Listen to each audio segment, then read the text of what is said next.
Hello, everyone. Welcome to episode 13 of Dead Realms Season 3. I am your humble DM Tyler, and what you realize is that, well, usually for Ethan's character, I would have a silhouette here, but big spoiler. So if you haven't watched the last session, go watch that before you watch this one. And I know the YouTube video is down due to copyright issues, but everyone has access to the Twitch one. I'll try to see if I can re-upload it, but I'm gonna give you a major spoiler. All right, go away. All right. For those who did watch the last episode, unfortunately, FIFA did not make it through the end of the last session, and we're gonna see, well, what new character Ethan is gonna bring up. But let's pick it back up to where we last left off. You guys were battling against Sir Galarin Blackwatcher, and combated to it was a battle between priests and you guys along with the mix crowd was going nuts.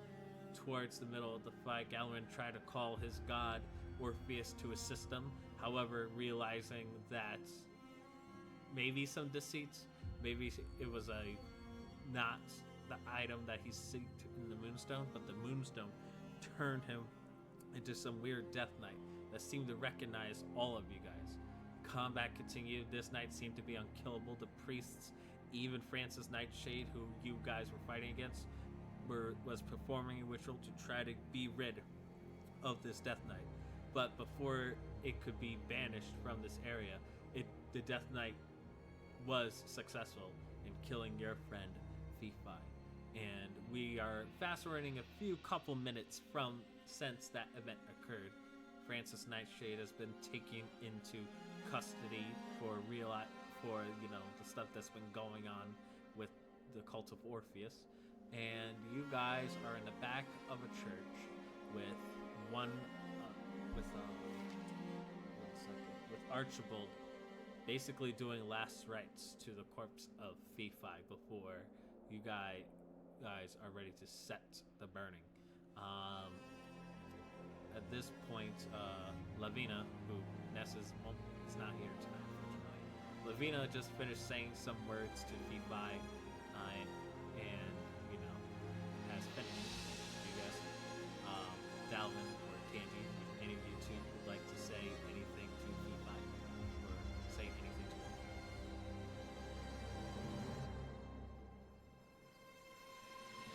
to him? Let me think a little bit.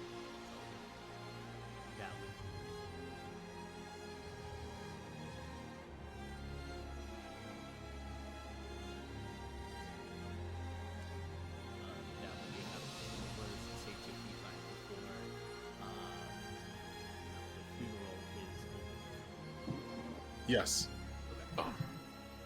Sorry. I was giving this whole spiel on mute.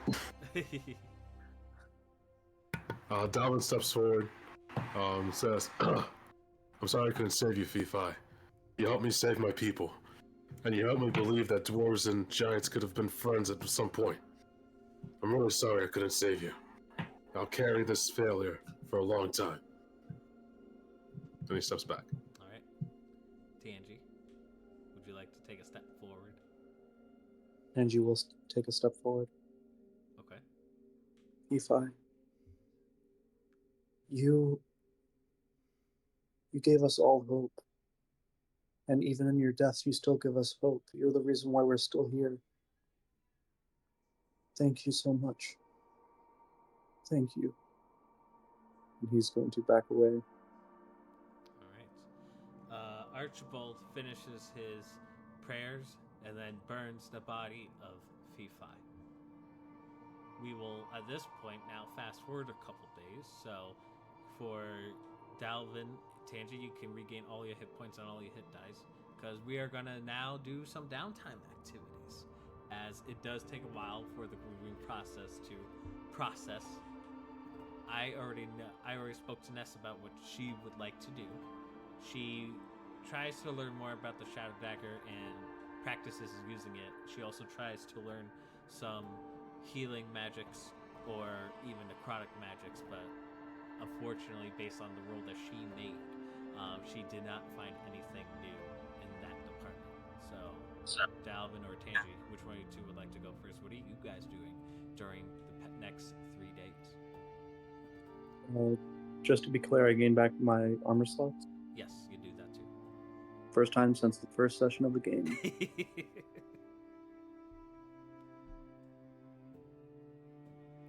so you guys have some downtime in Elderwood. What would you two like to do? It's a good question. Give me one moment. Let me think about this. It's all good. I have Is an it- idea.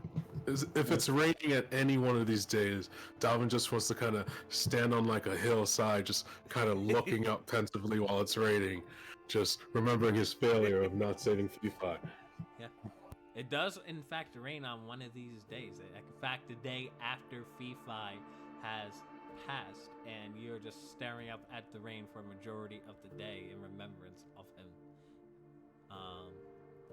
Tangy, what are you doing during this time? Does my armor arrive? It doesn't seem likely, unfortunately. Okay. Tangi is going to help reconsecrate the temples around, and he's going to be kind of disassociating for the most part and make some prayers. Every single day he takes a prayer just to see if maybe something could have changed, something. If Solaris could have, I don't know, helped a bit more, if he can help now that one of his main competitors is gone. Yeah, you do in fact help rebuild the religious churches in Elderwood a bit to make sure that everyone is balanced, everyone's like gets equal say. Maybe not so much to Orpheus because the cult of Orpheus was a bit tyrannical, but maybe in the near future, perhaps like there could be a temple. But you were able to restore a temple to your god Solaris, to the god of knowledge, to the god of arts and music, to the god of the forge, and to the god of medicine. Reinstitutionalizing these religious orders will definitely help the city itself, and you are praised to be not only of a great cleric of Solaris, but also as, well, what people would call the great restorer of the religious balance. Go ahead. I'm going to ask Solaris something. He doesn't have to respond, but so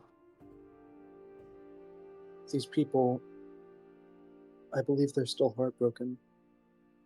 I want more from you, but for now, can you just show them the sunlight for a brief moment? Roll a d100. Okay, where should I do that? Physical or digital, whatever you prefer, bro. I'll do physical digital because I don't have my physical dice It's all good. right now. I'm just gonna roll on roll.die.net. Alright. See how good you do. 69. Nice. You say this prayer. For the next few days, there isn't any sunlight. If there was, the clouds is probably blocking it. For some reason, Sol has not being able to show the sun. Seems like, even though the moon was there was still lights coming from it. But now that the cult of Orpheus has been is now gone, they still have that gray, shiny clouds in the sky blocking the sun. We fast forward to day 3. Oh, Dalvin would like to. I would like to finish what I would want to do in my downtime. Oh yeah, sure. Go ahead. Phi had he had a crossbow, if I remember correctly, correct? That's correct. Was it a hand crossbow or a light crossbow or a heavy crossbow? It was a light crossbow. Alright, so what I would like to do is I would like to take his light crossbow and my crossbow and use a downtime to try to combine the range of the crossbows so I could keep Phi with me as I fight. Okay, so you just want to extend your range. Is that correct? Like combining the both crossbows, yes. Okay. Let's see here. This does require a roll. I just gotta figure out which check it would be. Also, I'm gonna ask, did Fifi have anything particularly meaningful to him visually? Like maybe a cloak or a pendant or something like that? Or maybe even, I don't know, hair on his head? But it was my instrument. Yes, instrument. Yeah, I had a flute. I played a flute and I sang. So the flute would probably be the most like if you're looking for a single object that contains a lot of meaning, that'd be that. Okay, I'll take that. I also have By the way, I forgot to mention this. This is my fault. Yeah. Ness did request that if there's anything of Fifi's or like she basically asked the same thing you did, Joseph. Is there anything else other than the flute? Yeah, I'll just post my inventory in chat. So Okay. I'll be on the same page. All right, Joseph, you could debate with Ness of what stuff you guys want. I was actually getting the flute for now, so. Oh well, luckily, we'll just say that. So. Even though he wanted to keep it. All right. So I think that if you wish to combine both crossbows, and you are a mason, so crafting's kind of in your stick, not necessarily with blacksmithing, but it could work. It will require an intelligence check of, we'll say 14, because you know some crafting stuff, but you haven't necessarily crafted weapons before, based on your backstory. Okay. All right. So just a straight roll for me. Yep. 17 on the die. Yep. You are able to combine both the crossbows into one big ass crossbow.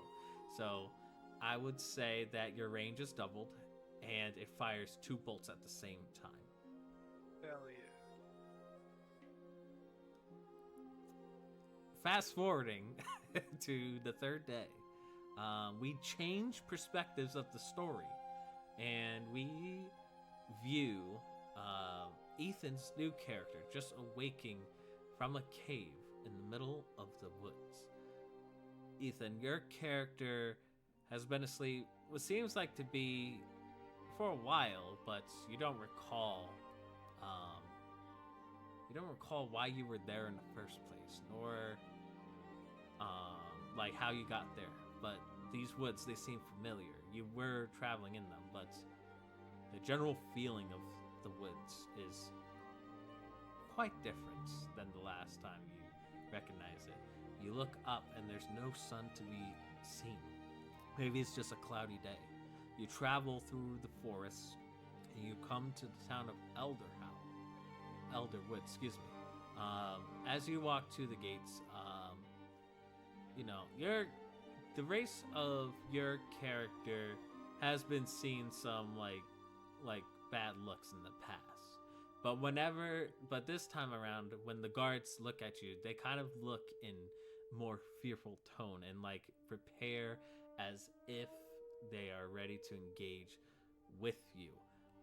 But they do say, "What do you want? What do you want?" I just want some information and a hot meal. That's all I'm looking for. I don't know how I got here, to be honest with you, and this is the first town I've come across. I just want to get some food for the night and figure out where I am and what's going on.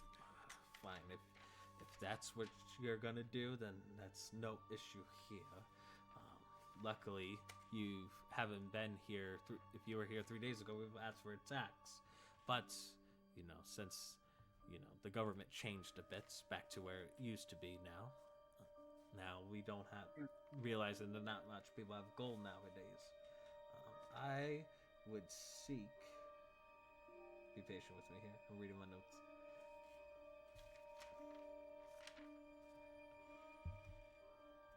Seek the Tall Mug House. That is the tavern to go to. And it does have room and board as well. Just don't do anything brash. All I want's a hot meal. Thank you, sir. All right. They let you in through the gates. You walk through the city town. more of those similar looks.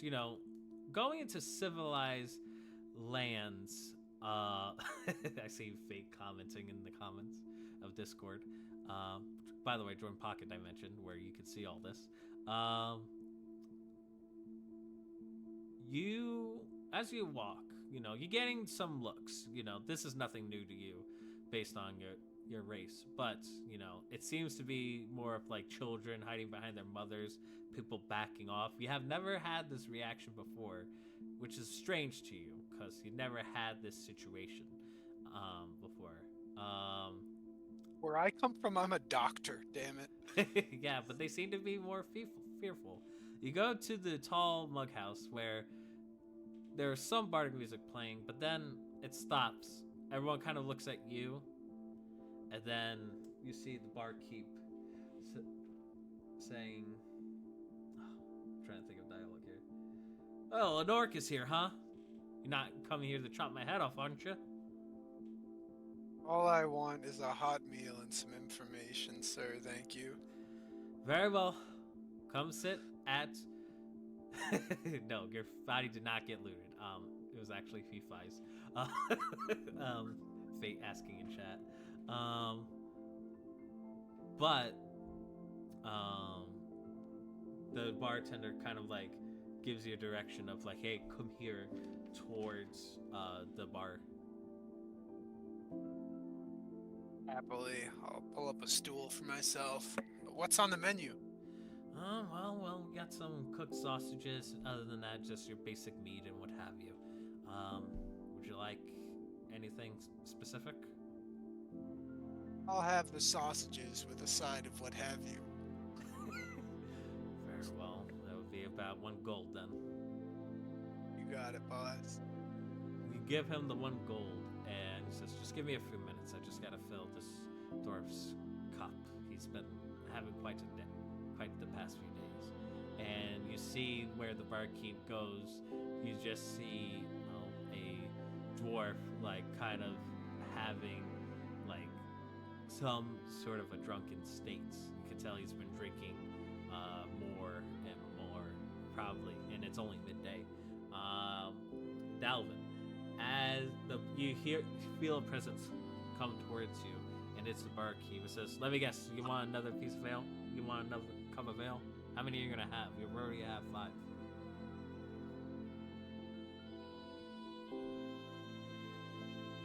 So, barely buzzed. I'm a dwarf. Keep it coming, please. Thank you. Very well. It's like water to me.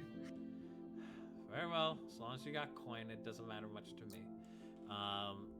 He takes your mug, and as he does, you start to see someone you have not recognized. A new patron, perhaps. Ethan, if you would like to describe what your character looks like to Dalvin.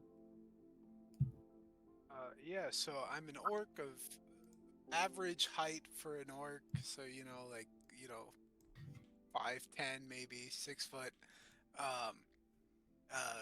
Not as muscular as most orcs are picturing. More of a slender build. I'm wearing robes, but you do see I've got some armor underneath. Gray skin, if that matters to you.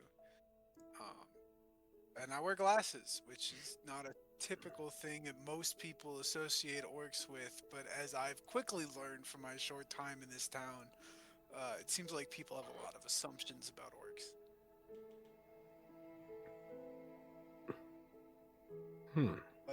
So I would say I look like a normal dude, but I'm the only orc around here, so that's not really helpful. So you do have like lower tusks protruding out of your jawline? Yeah. Hey you, orc, skinny guy. Yeah, what you do here? Come here, let me talk to you. Yeah, I'm actually looking to talk to someone. To be honest with you, I'm not quite sure how I got in this neck of the woods, and I'm looking for some information. Well, how can I help you? I'm kind of the strongest person here by default. Your mug is now presented to you, your 6th mug of ale. Thank you. And your food as well, Ethan. Oh, good. Do the sausages here taste like the sausages from home, or are they different? What's home to you? Where is home to you? Oh, I'm from the Northwest. There's a bunch of orcs where we're at, so like I'm just from a little orc town you probably never heard of. But that's the thing. I don't know how I got here. Like I was with my wife, and I was gonna go out hunting to get some dinner, and now I'm here, and I don't know how long it's been. And like I got in this town, and they were talking about the government's changed recently. Like I'm not the most up to date person, but I hadn't heard anything about like halfling governments changing. You know? Before that, you orcs, you hunting gnomes up there? That's from what I heard. Okay, that's a common misconception. So there was a one feud with gnomes. It was, I think, like 50 years ago, maybe 60, 70. I don't know. Like, it's something my grandparents remember. I'm not, like, involved in that. I don't really know the specifics of what happened, but we get a lot of flack for that.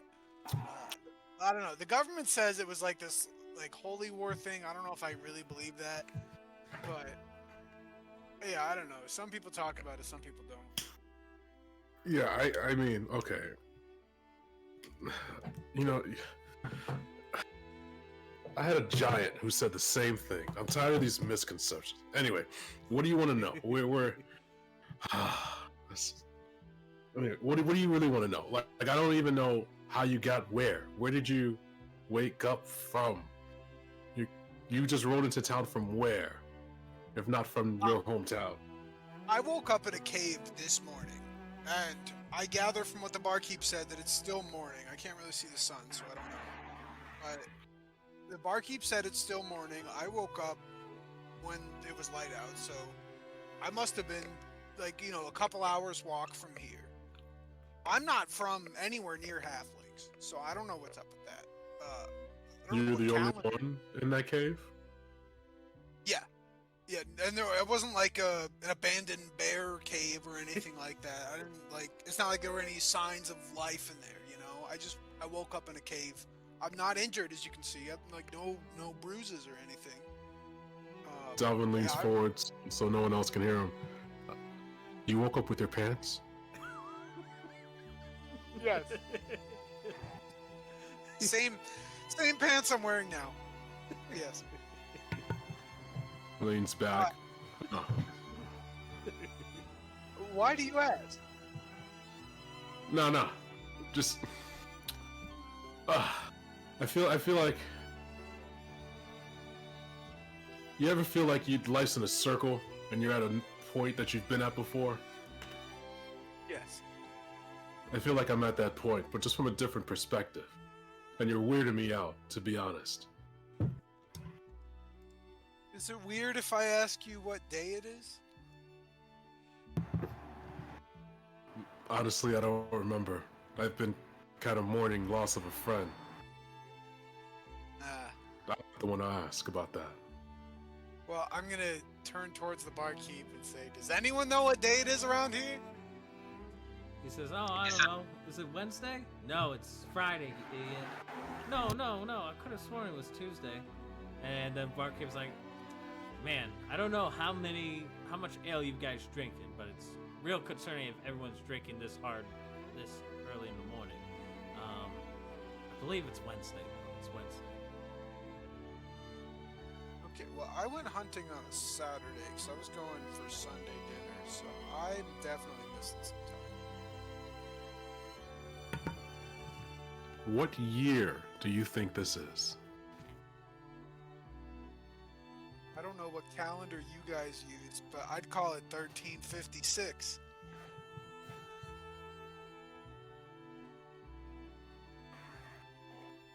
Barkeep, do the orcs have a different calendar than we do? Not to my knowledge, no, but I haven't been around a lot of orcs. You know, I've heard that dwarves have a longer calendar date because of their age, and elves even longer, but that's just stories that I've heard. No, that's true, but he said 1356, and I just want to make sure that he's about to be in for a shock.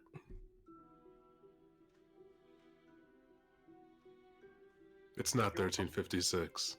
You want to put money on it?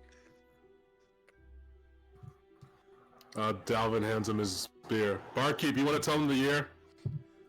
Well, if it was 1356, it would be, well, 50 years or so, maybe. I don't know. But this whole crazy apocalypse has been going on for about 50 years. You're saying it's 1406? Hey, you wouldn't believe me, so I had someone confirm it. Listen, I don't really keep track of years that often. I just keep track of the seasons. All I know, it's been 50 cycles of the 4 seasons. So at least it's been 50 years since this shit's been going on, and he gives you the ale. Wait, what's this shit? What's this shit? Like, you say that like I'm supposed to know what that means. What? You've been living under a rock or something? Yeah, I just told you I woke up in a cave this morning. Whoa, don't make the orc angry, guys. Calm down. Whoa, we're okay. Whoa. I put my hands in the air like, whoa, it's not like that. Let's get aggressive, Fred. I woke up in a cave this morning. Yes, I have been living under a rock.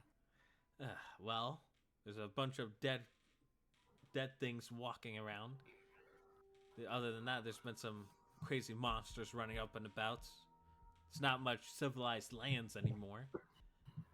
Down south, I think it's just a barren wasteland. East towards my home in Giza, I think, well, I don't know if the city's up still or not, but it's not the same as it once was if I had to put gold on it. This halfling place seems probably the most normal out of the bunch, and well, the elves in the middle of the Gulf don't really welcome visitors anymore, and well, The dwarves are rebuilding our glorious city. And just kind of glares at the barkeep, was like, mention it.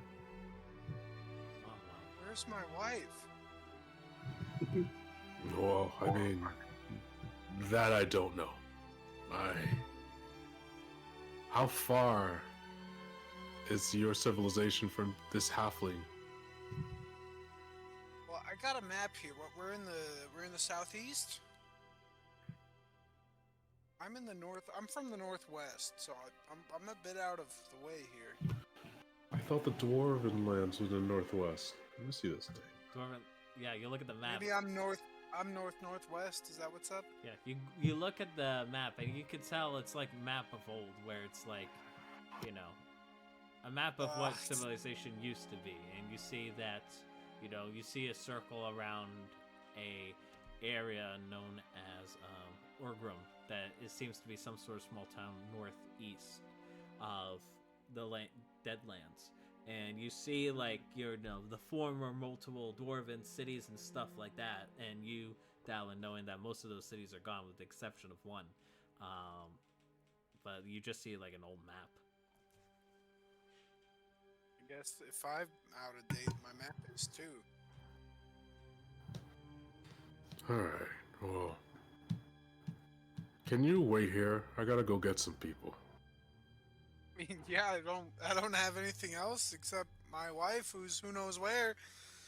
Yeah, I got time. Yeah, this is heavy for me too. I'll be right back. Before you That'll be leave, good. the barkeep's like, the gold for all the ale. Oh, Dalvin just gives him his whole pouch. It's like, I'll be back. Hold that. He's like, very well. Should couple the next couple of drinks, right? As he like takes the bag of gold and puts it away. There is 16 gold in there. Yep. So he takes all that gold. Yeah, you drunkenly go towards the religious sector where I'm a dwarf. I would say I am buzzed at best. you go to, yeah, you're buzzed. You go walking towards the religious sector in the center of town. You see Tangi finishing setting up. Seems like to be some restoration to his god temple. So you see Tangi in his vestments and his robes. Yeah, and Tangi, you turn around and you see Dalvin walking up to you, looking pretty buzzed. Hey, Dalvin. Hey, Tenji.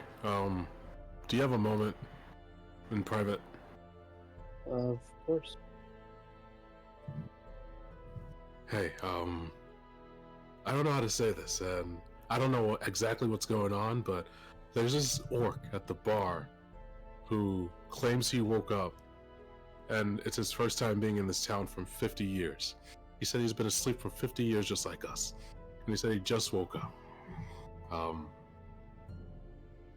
I don't think he's lying, so I'm looking for everybody to talk with him. Alrighty. So there's more like us? Well, he's the only one, so I don't know if he fully checks out. But I don't want to go to the cave by myself. I'm not entirely the most sober in case something goes bad. Sure, I'll go check in with Lavina real quick. Cool. I'll meet you at the bar. Yeah. I'll go check in with Lavina. Yeah. Tangi, you're able to locate Lavina. Seem to be grabbing some supplies from Stephanie, who was a cleric of the god of medicine, and Lavina's like, "Oh, hi Tangi. I was just getting some of the stuff that Mason needed." They were able to finally locate it, and she pockets it, and she says, "What's up?"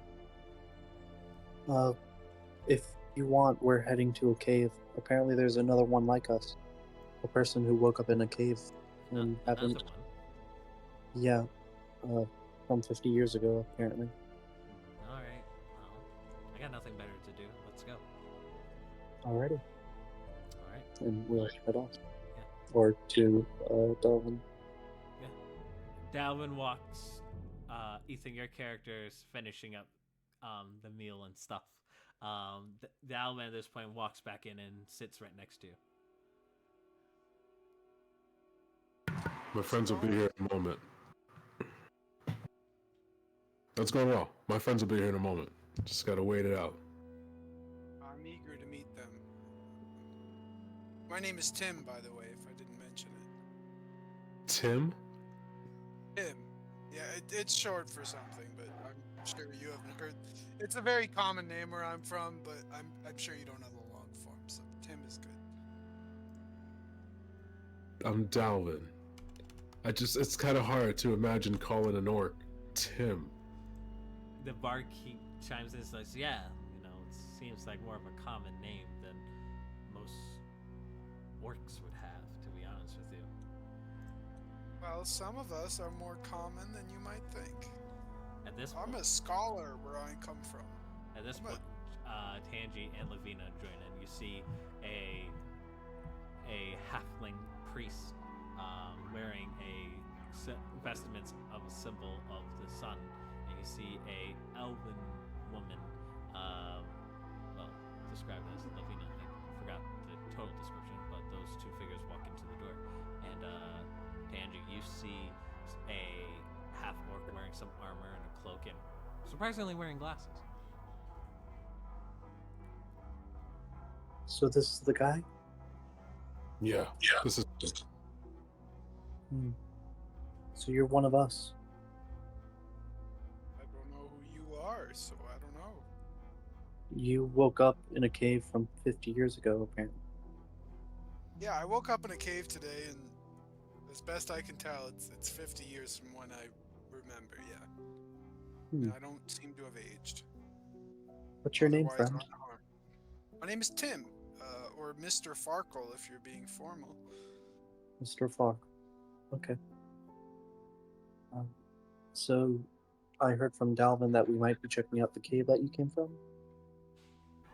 Yeah, I'm not opposed to that. I really just want to find my wife, but I know I'm quite a bit of ways from where I left her, so that's quite a journey. But I think the cave is a good place to start. Yeah. Well, Yeah, we're kind of it's- all.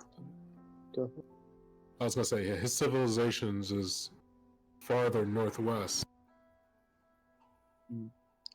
Well, we're kind of all working for each other, so we could go that direction at some point. I think that's the farthest away from. I mean, we still gotta visit the elves if that's what Lavina would want to check in with. That's true. But we could also deliver the ashes to Fifi's people.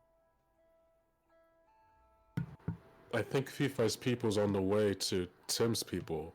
If we're adding Tim to this itinerary. We can figure it out later. For now, let's check out this cave. Let me go get my armor. And he will head up to his room. All right. Or wherever he's staying. Yep. You go and grab your armor. Lavina then goes up to you, Tim, and says, "So, what exactly is it that you do? Are you like a warrior, or?" Well, there's not quite a term in common for what I am in my village, but it's something like witch doctor or medicine man. Oh, that's I exactly what I do. Oh, no way! What up? Yeah. Yeah. Yeah, so like I study magic, but also like traditional orc healing. It's not very effective between you and me, but you gotta learn it. Well, It's part I of the also study healing magic, but I also study like some strange magics that we've encountered. Yeah, so I'm more of a magic man than a sword swinger, but I mean, you know, when you wake up in a cave, you gotta do what you gotta do, you know what I mean? Yes, I exactly know what you do. At this point, Tangy, you come back donning bronze armor. Alrighty. I will sit down with the others and just wait on them if they're ready. Yeah, so I was just going into the woods to zap some goats one day, and then, you know, one thing leads to another, and I wake up and it's 50 years later. Like, who'da thunk, you know? Interesting. I was starting my journey of spreading the word of soul, and then I can't remember much else besides me waking up in the hole in the cave. Oh, so you're a religious man. I am. We got like religious men where I'm from, but there's not like a uniform for it like you're wearing. That's okay. Every religion expresses themselves differently. Well, I'm glad you feel that way, because I don't know, it seems like some of these halflings around here aren't too fond of things that are different from them. But maybe that's just my impression. Have you been getting in trouble? Just looks. I'll talk with them later. I don't know if that's necessary, but I appreciate it. Halflings are known for their hospitality. If this 50 years has changed that, I don't want to be a part of them. Damn. I want. That's an honorable sentiment. I understand that, like, it is in our nature, the orc's nature, to be warlike. Like, all of us have to go to military school when we're young. So I don't get mad at the grass for growing, and I don't get mad at orcs for waging war, but I understand not everyone feels that way. And so I understand that there are those, especially those who have in living memory suffered at the hands of orcs, who are less welcoming towards us. Very true. You guys ready to go now? Yes. Are Oh you? yeah. Yeah, I mean, I'm always wearing my armor. And Dalvin just shows off his tattered breastplate armor that got beaten to crap in the last battle. Alrighty. Let's head off. All right. So you guys begin to leave Elderwood. Where do you guys exactly go? Do you just go straight to the cave? Do you go visit Mason first? Which one would you like to do first? Why would we need to visit Mason? To restore his sacred tree. Yeah. We can head there first and then go to the cave. That sounds more, not essentially more important, but it seems like the best order. Yeah, let's do that. Okay. Right. It takes you about 2 hours to get there, but you kind of backtrack a bit, and you're able to find the sanctuary. You see Mason still in his like lycanthropy wolf man type of form, and you see some other animals, squirrels, a bear, a boar of such, and he looks at you and says, You have come, and you brought back the necessary herbs we need to restore our magics? Yes. I would assume we have grabbed it, but yes, Yeah, Lavino We- definitely found it. So, we found it, and now we're here to help you. all right, let me see them. And at this point, Lavina goes to her pouch, hands, and then hands The sacred Mason soil and the oil, secret soil and then water. Yep, exactly. I'm just changing music here, folks. 1 moment. Okay, so the music should have changed. I'm just gonna share the playlist with everyone else in the Discord because the bot was giving us issues last time. But you all see what seems like to be, you know, for a basic gardener, you would see, soil being planted, dug up, seed in there, and, watering it and calling it a day. However, they are doing a pagan like ceremony around this tree as they're doing that sort of similar process.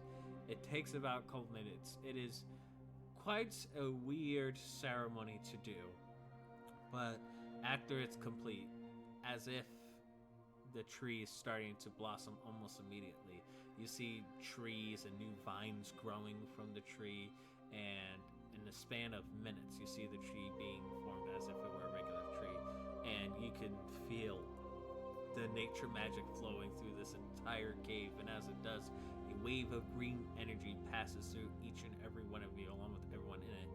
The animals that you see within the cave are turned back to regular druids, albeit most of them pretty naked, with the exception of Mason. But nonetheless, most of them have reverted back to their original forms. You see Mason for who he is. He is a giant. More specifically, he has tan skin. He has, well, I could just upload the image in the Discord for you. But he is definitely a giant that grew up in the woods. And he says to y'all, thank you so much. If we would have stayed in our forms for too long, we might have forgotten ourselves. But I appreciate everything that you have done. I'm sure that you've come through some hardships. And at this point, he then begins to notice that you are down a Fifi. And he says, I'm assuming Fifi did not make it. He didn't know.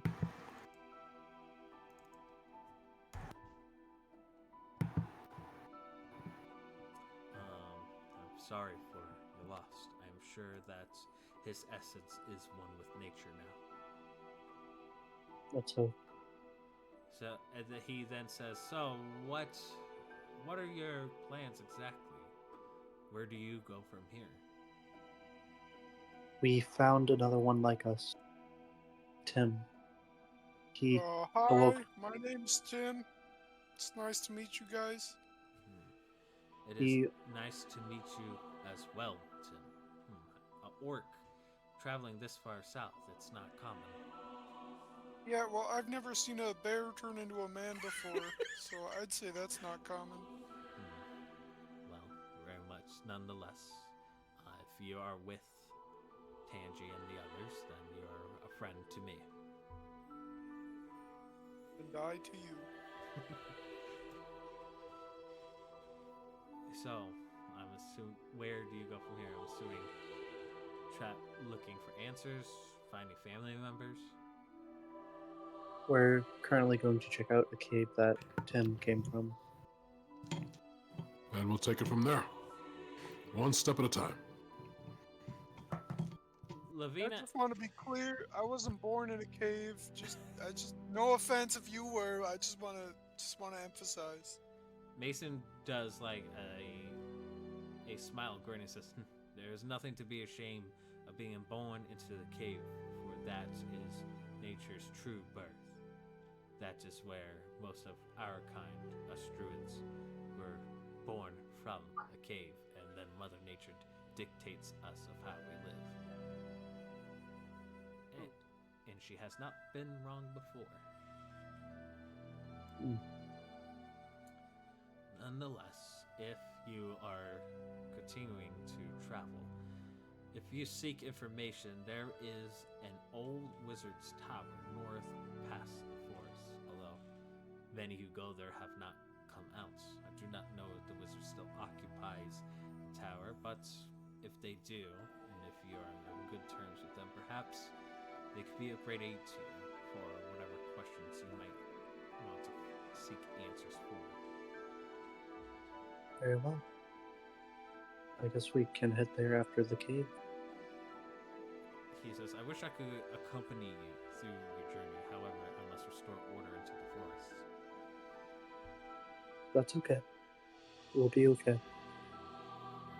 He says, and before you go, he goes into his pouch and he gives you what seems like to be each a vine of berries each. He says, do not be alarmed by this.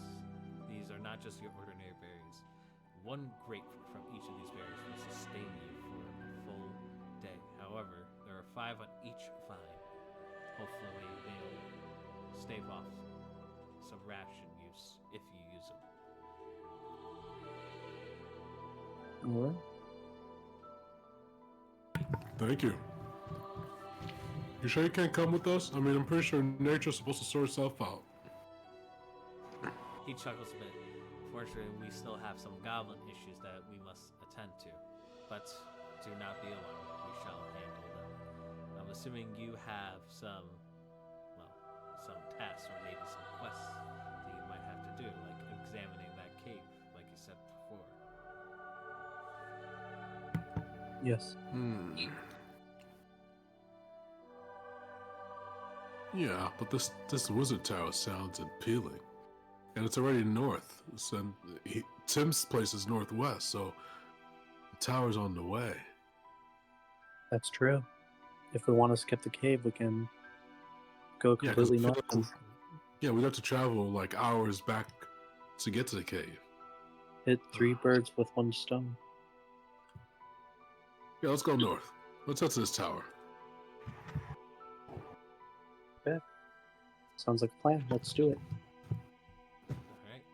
You guys leave the sanctuary and continue northward. After a few hours, you do see the cave in which Tim described earlier. And it just looks like an average cave from the outside looking in. Yeah, so this is it, guys. Like I said, it's pretty much just a cave. Dalvin goes to investigate. Okay. You go in. I will make a perception check. Okay, what are you looking for? I am looking for any clues that may be around. I will use my light so we can see in the cave, and I'm looking for maybe runes, etchings, anything that might deliberate why we were brought to a cave, Alright. be awakened. Cool. Go ahead and make a perception check. And then Lavina's just gonna stay back and watch for, any goblin trouble or what have you. That's a natural 20 for 20. There you go. And then Tim, what are you doing? I'm good out here, guys. I don't really see a need to go back into this cave that took my wife from me. Okay. Tim, what's your wife's name? Her name's Delilah. Yeah, we have a fish farm up north. But you were hunting goats? Well, yeah, so, the fish farm's for money, you know? You don't eat the product. Gotcha. Down. We just want to check out the... Go ahead. What's that? No, finish up. Go ahead. We just want to check out the cave, Tim. I mean, we had to fight our way out of the cave. It's kind of inconspicuous that you just were able to leave without a fuss. By Okay, yourself, yeah, I guess- nonetheless. Alright, I guess, yeah. Well, when you put it like that, I guess I'll go. All right. You 3 go into the cave. Tangi, what you see is that initially when you first enter, you see, it's an ordinary cave passage, but as you get closer and closer, you see that the cave takes a small dip to where you guys kind of have to slide down. And when you go into the area in which Tim awoke, you see that it's a large, like, chamber area. Not necessarily, like, natural.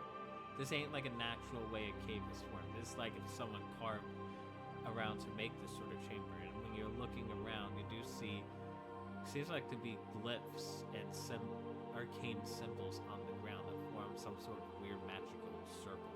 And along that, you do see, seems like some old skeletal corpses around it too. I will. Well, I guess Lavina and I will sketch it down because that sounds like something she would do. Okay, she's doing so. Sketch down the rooms. Yep, you do so. And I will check the corpses. You check the The skeletons. Yeah. Okay, what is everyone else doing? Did you guys wake up next to a bunch of dead guys too, or was that just me? No, Well- all of us are still alive. We just There have to fight was- the undead on the way out. Yes, You there went was. the whole way without pants?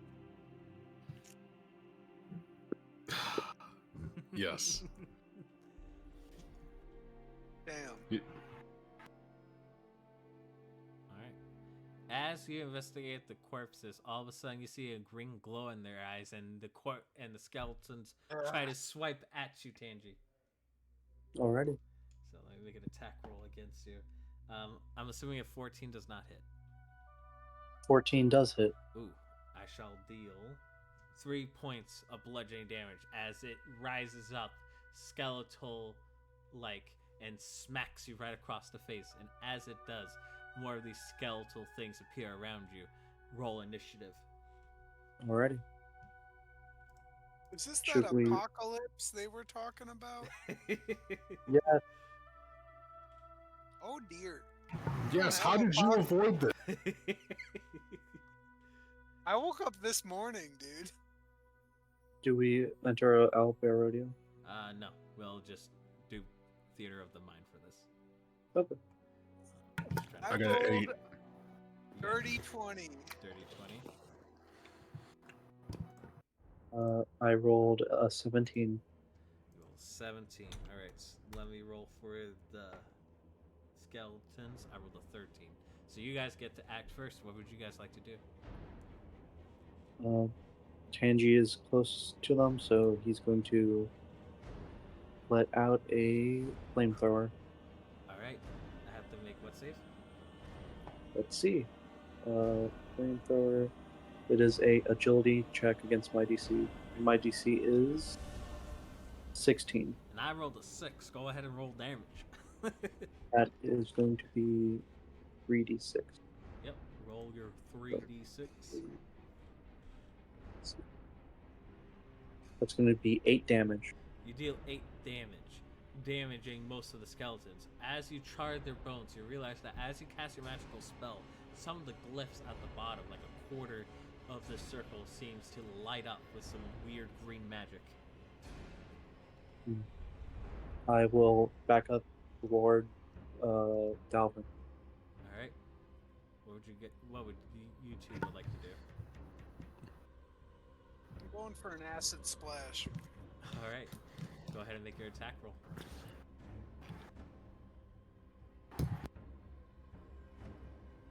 That's a 17 plus 5, 22. That hits. Go ahead and roll damage.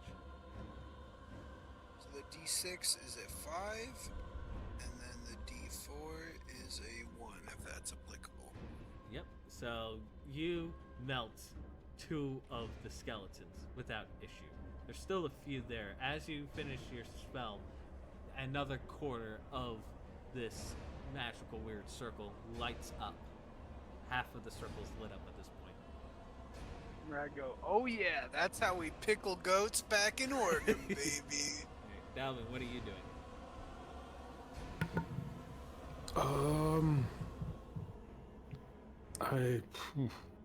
I guess I'm just running up and hitting with my pickaxe Alright. twice. Make your attack. 17 plus 4 is 21. Hits. Second attack, 15 plus 4 is 19. Hits. Alright, with my pickaxe. 7 damage on the first attack, and 11 damage on the second. All right, you take down 2 skeletons with the greatest of ease. All right, Lavina is gonna try to study the circle, see what the hell's going on. All right, she says, "Guys, I would hold off on your magic. I think that might be a magical trap going on. Just be careful." And she'll spend her turn during that. The remaining skeletons, which there are 3, will run up to each of you and will attack you. That is Alrighty. a 12 to hit. Excuse me. Sorry, I'm doing math. It would be a 21 to hit you all, which I'm assuming hits all of you. Yep. All right. Yep. I shall deal 5 points of bludgeoning damage as they all smack you. All right. Who else would like to go? I would like to use my reaction to retaliate attack. Yep. Go ahead. 11 plus 4 is 15. Hits. Damage. There we go. 9 plus 4 is 13. Yep. You knock this skeleton down to the ground. Okay. Dope. There's 2 skeletons left. Okay. I will say, Radiant would not be summoned at this time. Okay. I'm just going to let attack me him twice. go ahead. This is my action, correct? Say again? This is our turn after they made their turn, correct? Yeah, this is your guys' turn. You used your reaction on their Perfect. turn. This So is I'm going to attack twice and hopefully knock these 2 out and end this. Alright, let's see what happens. No, 7 plus 4 is 11. It's not good enough. And natural 20. The natural 20 will hit. Don't even roll damage, you knock down one of the skeletons. Which one are you knocking over? The one in front of Panji or the one in front of Tim? One in front of Tim. Alright. Tim, a bunch of bones clatter all around you as you see this dwarf with some extreme vigor and anger knock the bones off the skeleton. Well, dang, fair pal.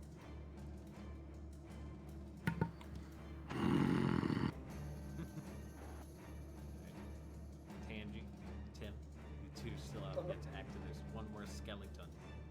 I'm going to draw my sword and attack. Alright, make your attack. It is going to be a dirty 20 to hit. That hits, roll your damage.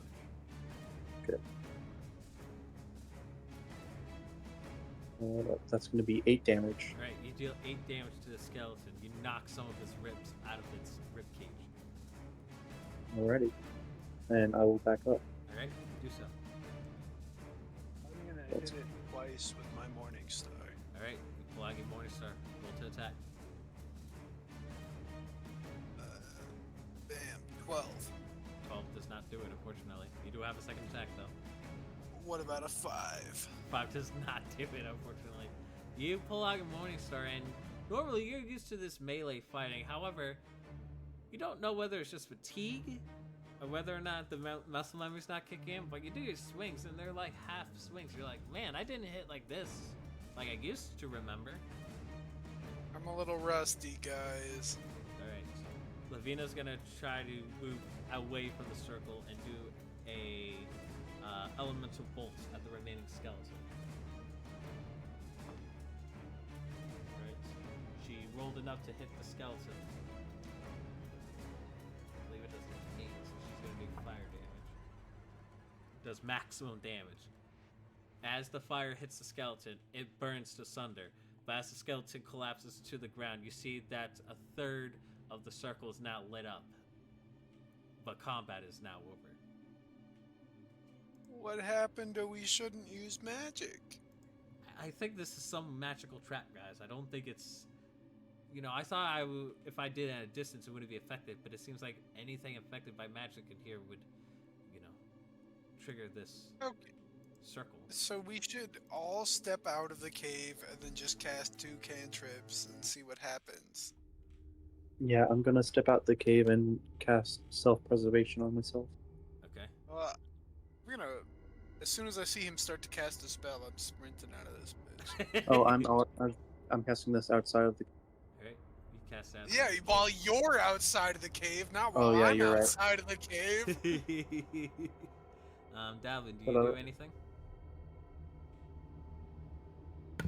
I mean, Dalvin just kind of leaves the cave, but I think Dalvin's taking up the rear and make sure everyone else is out first. Alright, all of you at this point leave the cave. Alright, let's start casting spells. Who would like to cast a spell? I'll cast a fire, elemental blast fire across the magic circle. As you do, you shoot at the circle. The circle fully begins to light up. And then, like, strobe lights for a second.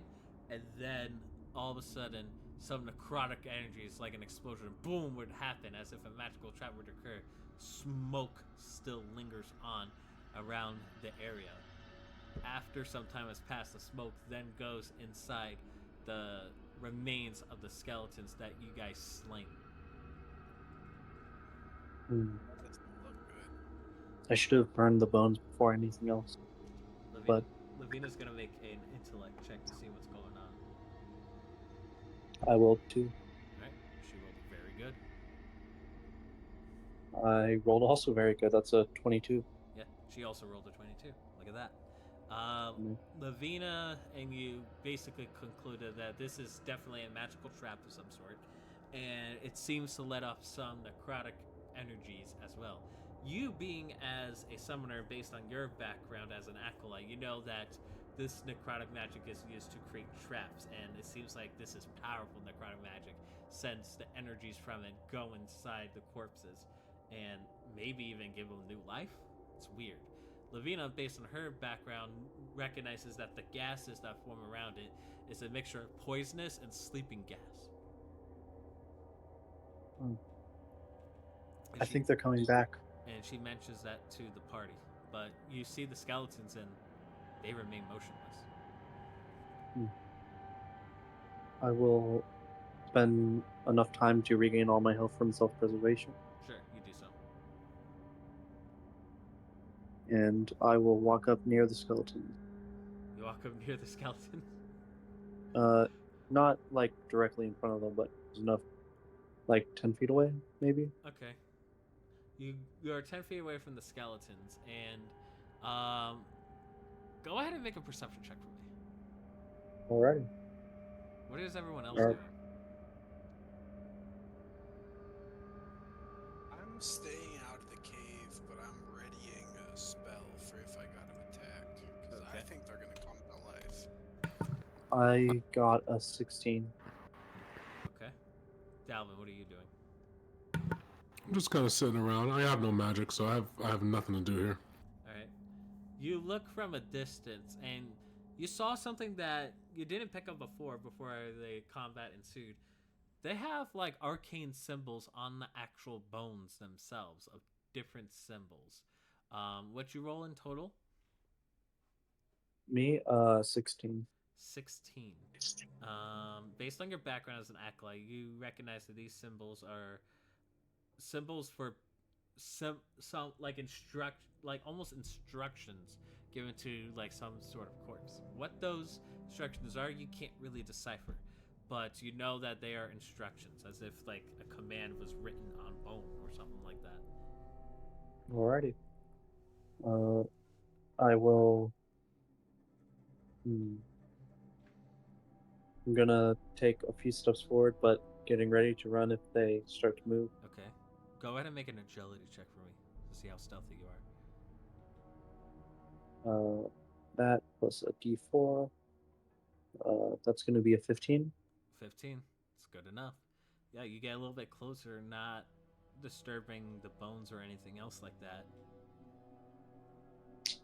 I kick a bone really fast and I run away. You kick on one very fast and then you run? Yeah. You do, so as you kick, the skeleton comes to life and you begin to run away. Alrighty. I turn around and face it. Alright, you turn around and face it. Roll initiative. Okay. Alright, nah, I'm just kidding. over the course of time, you guys are able to defeat the skeletons once more.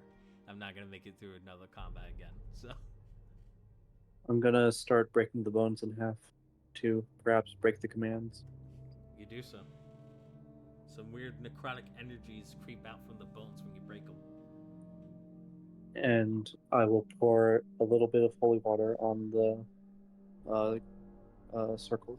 You do so. Okay. Hopefully that worked. I have no clue. Or actually, Dalvin, you have a pickaxe, right? You have a pickaxe, yes. Can you try and break the runes on the ground? The glyph? I could try, but I better not blow up. Okay.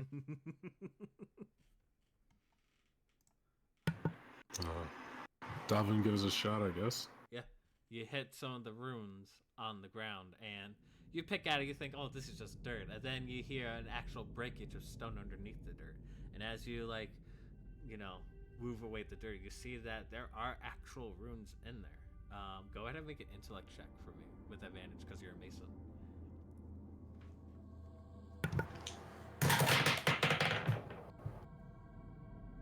18. Guys, it's still roll. 18. 18. You recognize these runes, you form them together to see what they were. They were, these are old giant runes. Or are they dwarven? You aren't too sure. You start to mess around the circle a bit more, and you realize that these runes are a combination of seems like to be other language. Some of them in dwarven that you know, some in which you recognize as dwarven runes, and others you don't really recognize at all. But what you come to realize as a mason is that these were magically crafted. This isn't like your ordinary rock that you make.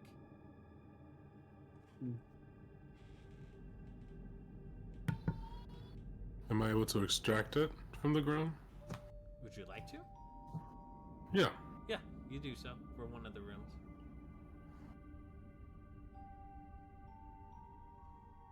I put it in my bag. You do so.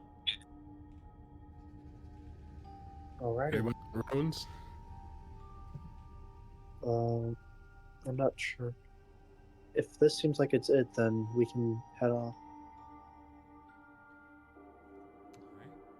You guys begin to head out and begin to continue north, and this is where we're going to take a quick break.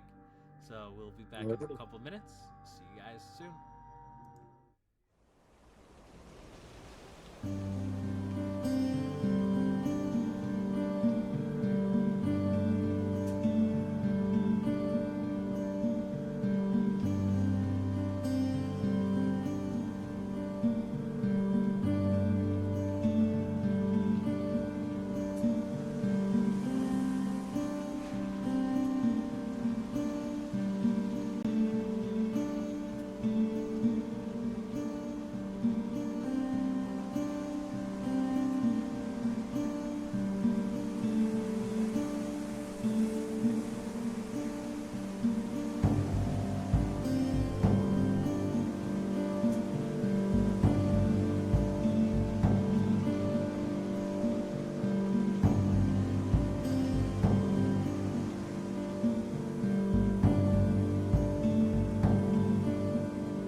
new playlist incoming, gentlemen.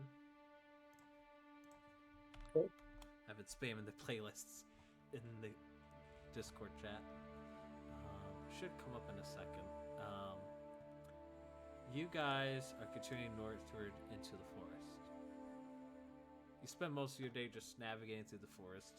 You come into a nearby clearing where you guys set up camp for the night. And so, what do you guys do? Do you guys do anything during camp, or do you just go straight to bed? I'm gonna read my book.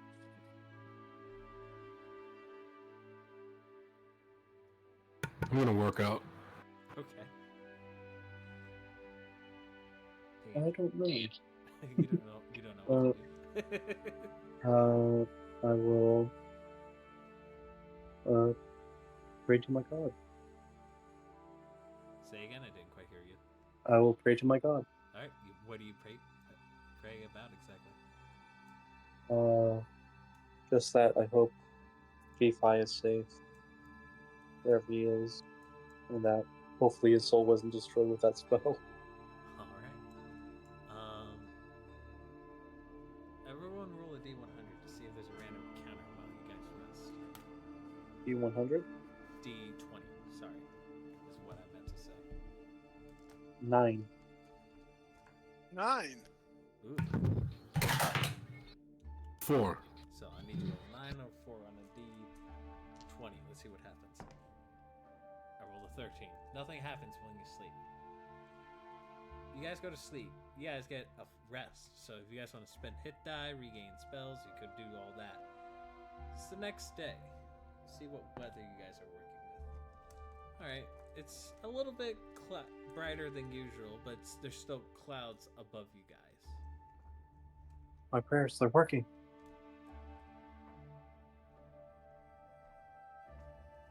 Who do you pray to?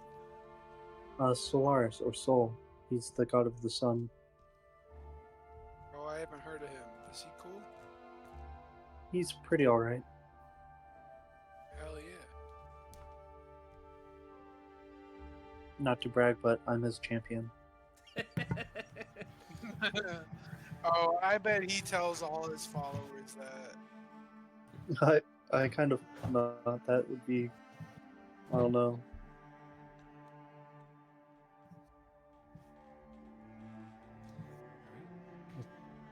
Oh, go ahead. I was just gonna say, let's get on with it. Oh, okay. You guys continue your journey north. There's only 3 of you here, so everyone roll a d6. See if there's a random encounter. 1. 1, 3. 3, 5. 1, 3, 5. I rolled a 3. There will be a random encounter.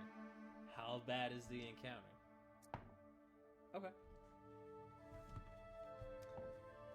You guys continue to go north, and you see that the forest itself, you guys get the feeling that you're approaching the end of the forest going northward.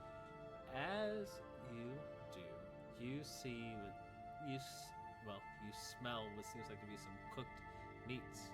As you guys follow the scent of your nose, you see what seems like to be a gnome cooking on a stand of some sort, as if like he is having like a shop or what have you. And you see his 2 donkeys who are just resting about, and you see him, for lack of a better term, grilling on what seems like to be some hot stone and some fire underneath it, and the meat smells quite excellent.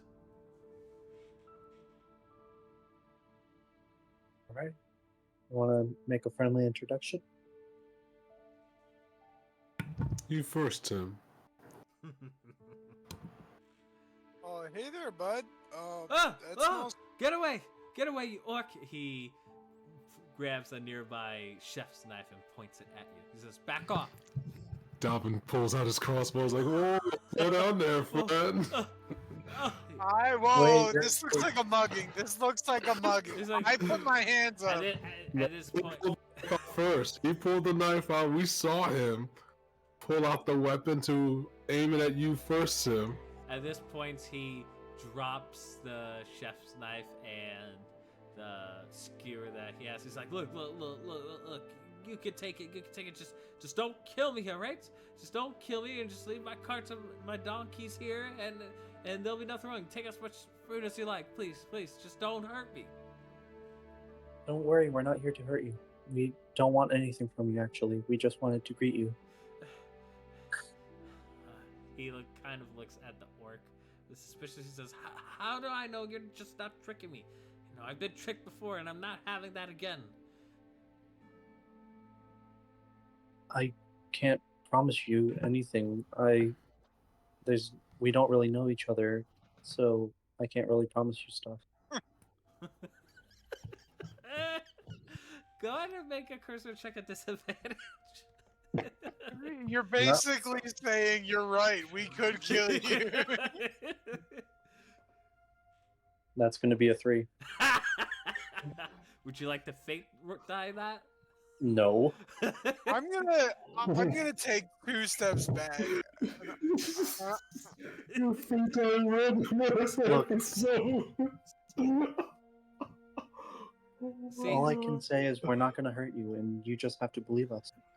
See, he takes a couple steps back, and then he just runs away from you guys. Please don't leave your dog. I don't want to be responsible for your donkeys. Oh. Well, I guess this technically, like morally, this absolves us because we did not mug him. He chose to abandon his campsite as we were telling him that we're not trying to hurt him. As he runs away, I'm gonna say, we won't touch your stuff. We're just gonna keep on walking, okay? Well, You might just see just- him we running. might- You just see him running further and further away from you guys. Okay. Dalvin He starts eating his food. basically, in his mind, he gave it to us. Dalvin starts eating the food. Exactly. Like he's already decided that he's been robbed, so it's not wrong for us to decide that we robbed him, you know? All right, you guys eat some food. It's quite tasting food. The best food you've had since this whole apocalypse even began. And he does not She eat any come of the back. food Lavina also does not eat any. already. As we leave this place after those two are We done can't eating, leave the donkeys here by themselves. That's even worse. So you're like, oh, it's okay to terrorize a living sentient being, but the donkeys can starve to death? Like come I'm not- on, man. You gotta have I some wasn't- morals here. I wasn't going to leave the donkeys alone. I was going to feed them first. And then Still, leave. like, you think he's coming back? This is a well-walked road. Someone else can take it. I don't... Okay, so it's somehow magically different if a different person steals the donkeys and not you? Quite frankly, I just don't care. Like, this guy has already decided that he's been robbed. He abandoned his property. That's the price you pay for being a coward. Like, I don't think morally it's any different whether we take it or we let the next person take it. I just don't want to feel like I'm stealing, even if he forfeited it to us. It doesn't feel right to me. You guys can do whatever you want. Look, that may be how it works in Halfling land, but when the sight of you intimidates people and makes them drop their shit, I can't go around my life, you know, like, I would never be able to buy eggs at a grocery store with that logic because everyone would just run away screaming from me. Like, Take what you want. I'll leave some cash. It's morally wrong to leave the donkeys here to die or to leave them to be stolen. The crime was committed when that gnome decided a crime was committed. You know what I mean? I understand I'm not making orcs look good here, but he forfeited them. If you really want to take the donkeys, you can, but I'm sure they will be fine. I strongly disagree. How many donkeys have you raised in your lifetime, sir? Quite a few. I live on a farm. Well, I live on a farm. Dalvin pulls popcorn out of his bag. You find some popcorn in the back of the carts, and as you are eating, it seems like one of the donkeys is trying to sneak some food Nope. away from you. We're taking the donkeys. We're taking the donkeys, and we're moving. Take what you want. I'm just saying, I don't want to be. I don't know. I just don't approve of it. So what, like, when you walk up to someone and say, "We're not trying to hurt you. This is not a robbery," and then they drop all their belongings and leave, you're like, you didn't steal anything. Like, what can you do in the future when you tell people this is not a robbery to make them think this is not a robbery? Like, you see what I'm saying here? Like, Well- I understand you're trying to take a moral high ground, but do you understand, like, my reasoning? I understand. I just refuse to understand. Come on, the religious people, am I right? You guys sit. Don't blame my religion on the way I act. Damn. That's not fair to anybody. Alright, you guys eat the food. Do you guys take the donkeys? Yes, it is morally wrong to leave the donkeys to starve. That dude abandoned his donkeys, and it is wrong of us to let him do that. Alright. Alvin, do you take anything other than just the donkeys? The real question is, do we unhitch his carriage, right? Like, do we steal all of his belongings? Or It's up to just you the guys. It's up to you. Tangy doesn't want any Again. part of this. I don't think it's more noble to leave him to the next bandit that walks down this road. I don't think you're really, like, you can take the moral high ground, but it's not Seriously, better just for the laughing like world. crazy. Yeah. You're saying this belongs to the next person who decides to steal, and I'm saying we should use it for good. Then use it for good. Alright, we're taking it then. Okay. All right, you guys take the carriage and the donkeys. Who would like to pull the reins to guide the donkeys exactly? Not Tangy. I'll do it, I guess. Okay, you guys. Oh my god! I guess Dalvin's gonna sit on top with his crossbow to make sure. Like a stagecoach. Yeah, riding shotgun. Yes. Yeah. Yeah, so you guys have like a halfling-sized, dwarf-sized coach. You begin to ride the reins, and you are kind of leading a bit. Lavina and Tangy walking on foot. I will sit in the back of the cart, but he's gonna have his cloak over his eyes, and he's gonna cry that he wasn't able to be better. I'm gonna He's just mutter under mourning. my breath, "You're complicit." Yeah. Lavina tries to comfort you, but probably won't work.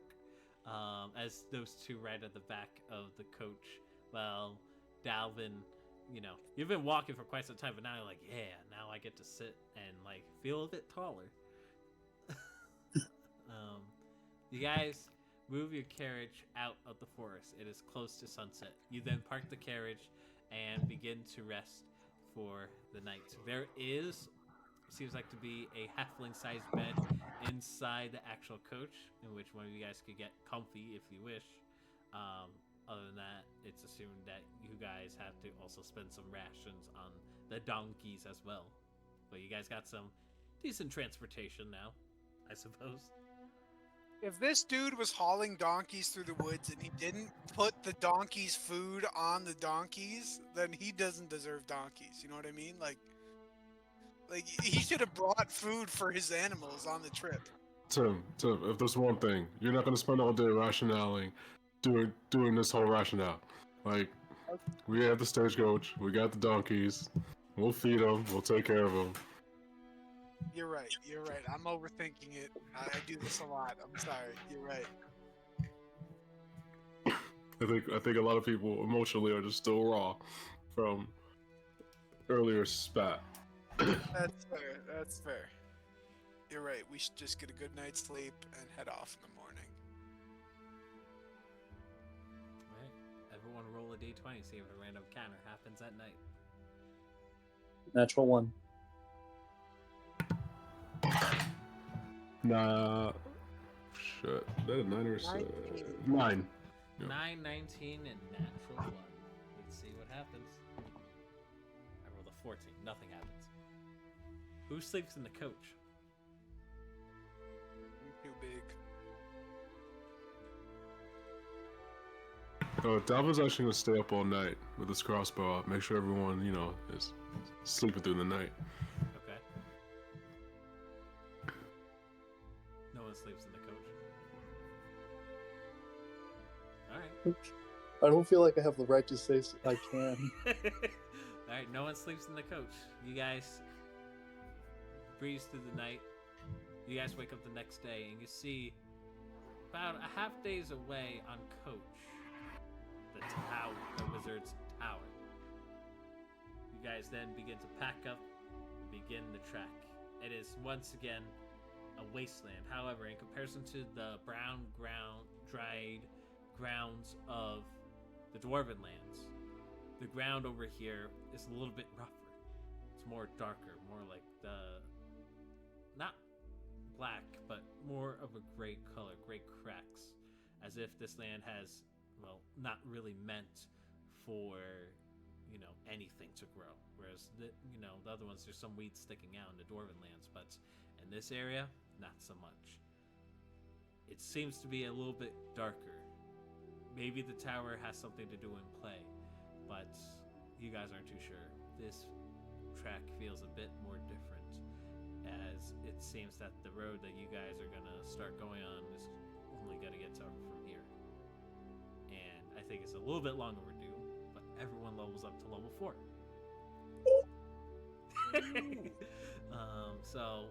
And this will conclude the end of tonight's session, and I guess next time we'll see what happens at the Wizard's Tower. So until then, guys, take it easy. Good Have a night. good one.